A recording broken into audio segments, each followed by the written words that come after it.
Hello and welcome to This Week in Review with a very busy Nigel Farage. Nigel, we'll start with a bit of Schadenfreude. The German economy is in recession. The UK economy is not, and is not expected to be this year. I don't know what went right, what went wrong. I don't know how you want to put it, but this is immensely amusing, isn't it? Well, the Merkel legacy, don't forget, we were told by everybody that female leaders are so much better than men. Female leaders are the best. We should all have women leaders. And of course, the truth is, it's irrelevant whether someone's male or female. They either make good judgments or they make bad judgments. Let's hope the world gets back to that sort of sanity before too long. Merkel made some huge long-term bad decisions. German productivity, which they used to pride themselves on, has effectively fallen off a cliff. It's interesting, when you go to Germany, it feels like Britain was 30 years ago. It hasn't become a modern country. You might say they've got a better quality of life, but you can't buy a pint of milk on a Sunday. Getting cash out of a cash machine is quite difficult. They're kind of stuck with that previous society and model that was so successful for many years, but kind of haven't quite moved on. But I don't think any of us should be too complacent. Even though those ghastly people at the International Monetary Fund once again have got their bearish predictions for Brexit Britain wrong. It's not exactly crack out the English sparkling wine time, is it? It's not as good as that. It's not as bad as we were told, but it's not as good as that. But it's just so embarrassing and humiliating. At some point, and maybe my hopes are going to be dashed by what you say next, but at some point, surely people believe the opposite of what they say. Well, that may well be true. But the other thing that's amusing me this week is gilt yields, the behavior of the gilt markets. We're up to and above where we were when, if you remember, we were on the point of oblivion. We had this Prime Minister and Chancellor, and they wanted to do some terrible things, terrible, awful. They wanted to reduce the size of a state. Well, that would never do. They wanted to cut taxes. Shock, horror. But worst of all, and this is unforgivable in the modern world, they wanted to incentivize ordinary men and women to set up their own businesses and succeed. Well, of course, that did not suit the globalist agenda. So we had the IMF, the White House, the BBC, everyone telling us that Britain was about to fall off a cliff.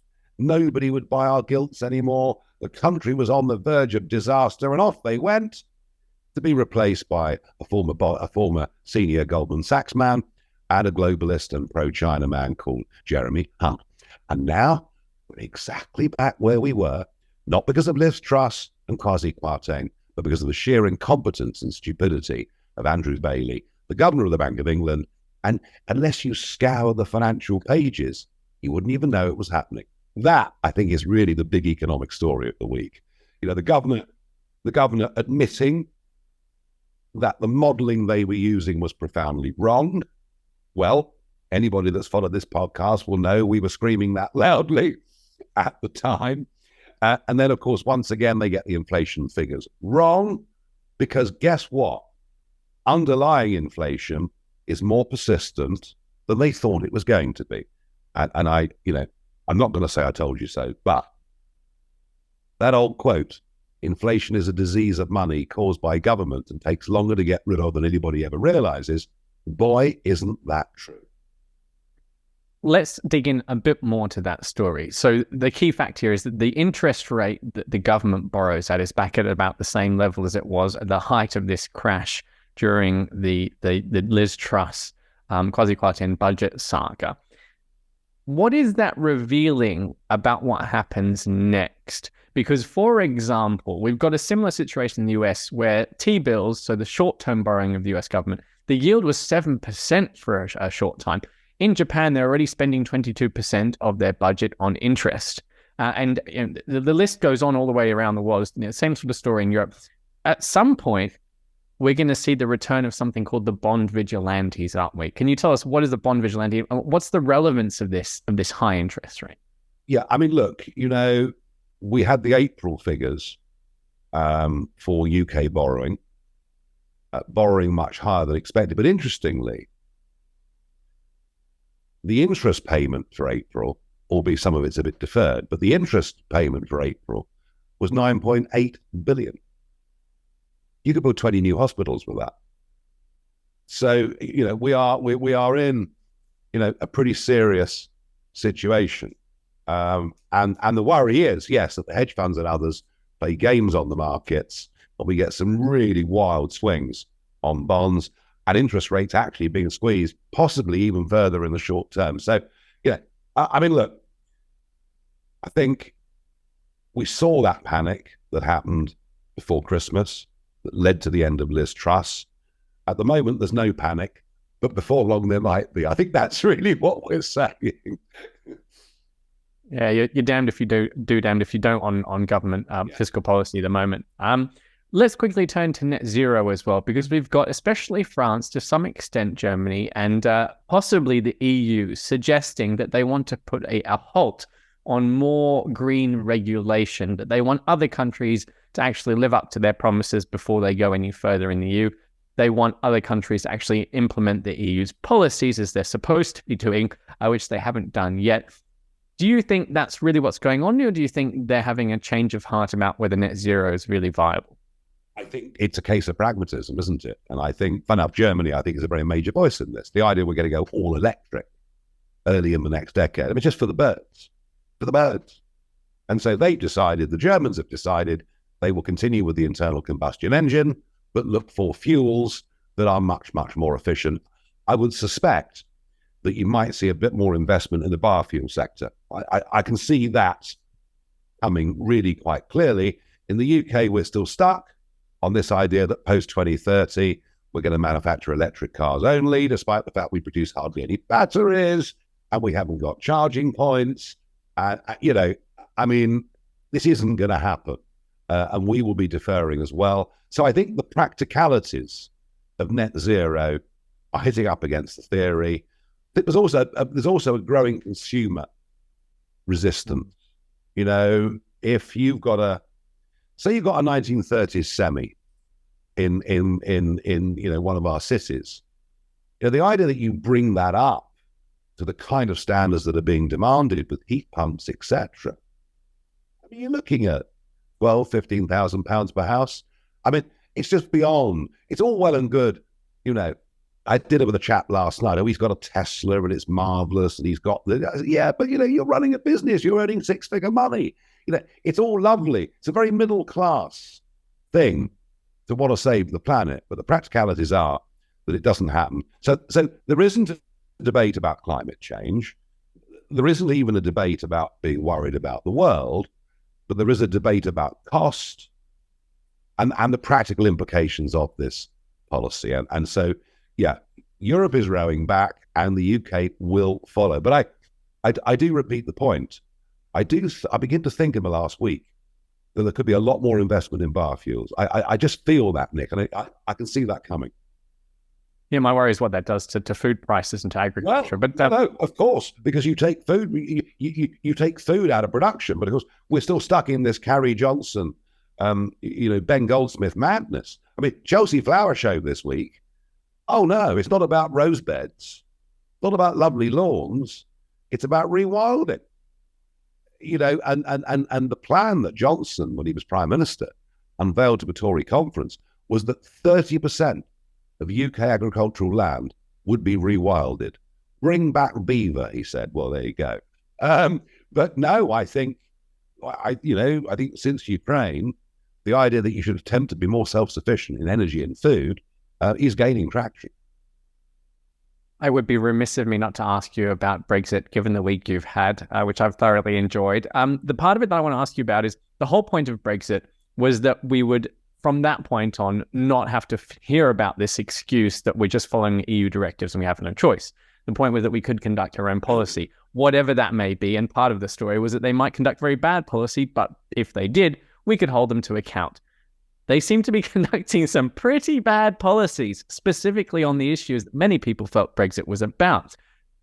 What's going on here? Because if they don't fear the electorate, if that belief that we're the globalists, we know what's better, we're going to try and slip anything we can past you, if that belief persists and we don't have the Brexit party coming up every 2 weeks on every possible issue, where are we going over the long term?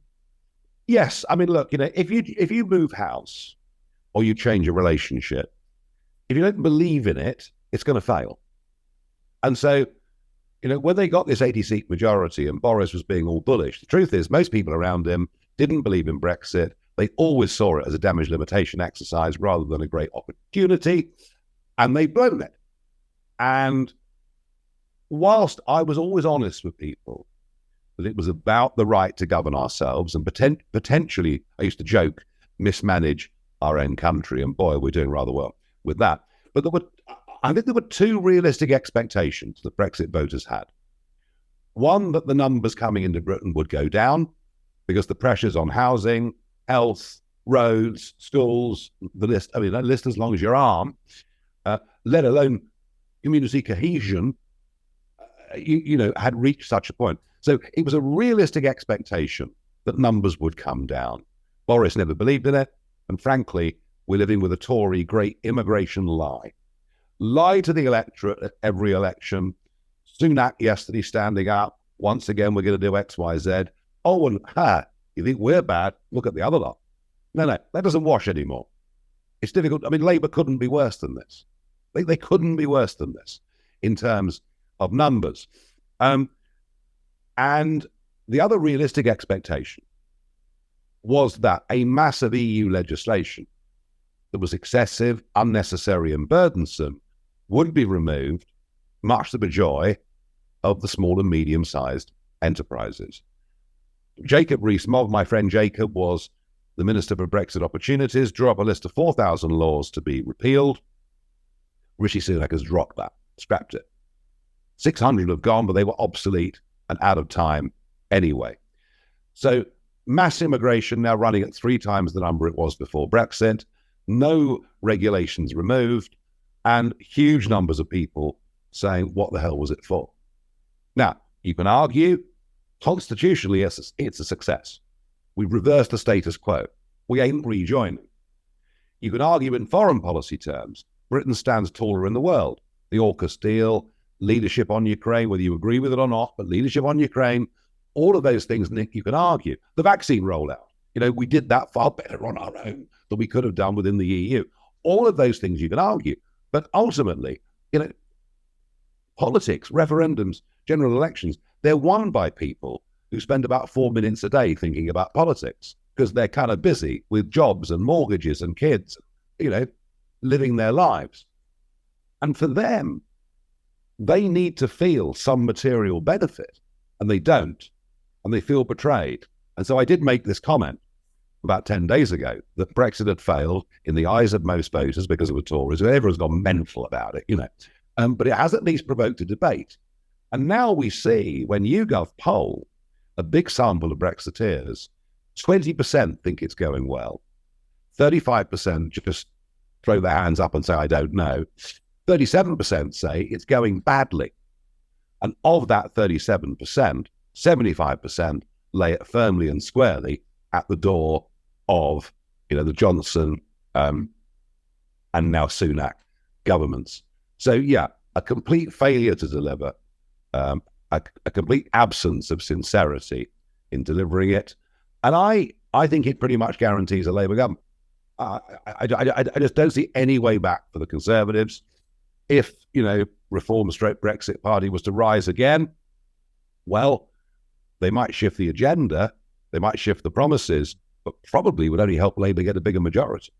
Because well, that's what I was going to say. It's not much of an improvement to vote in Labour, but at least Labour have actually made some significant shifts on immigration policy, right? So maybe it sort of is working. It's just a hell of a lot slower than it's interesting. I mean, again, polling this week showing by 1%, Labour were more trusted on immigration than the Conservatives.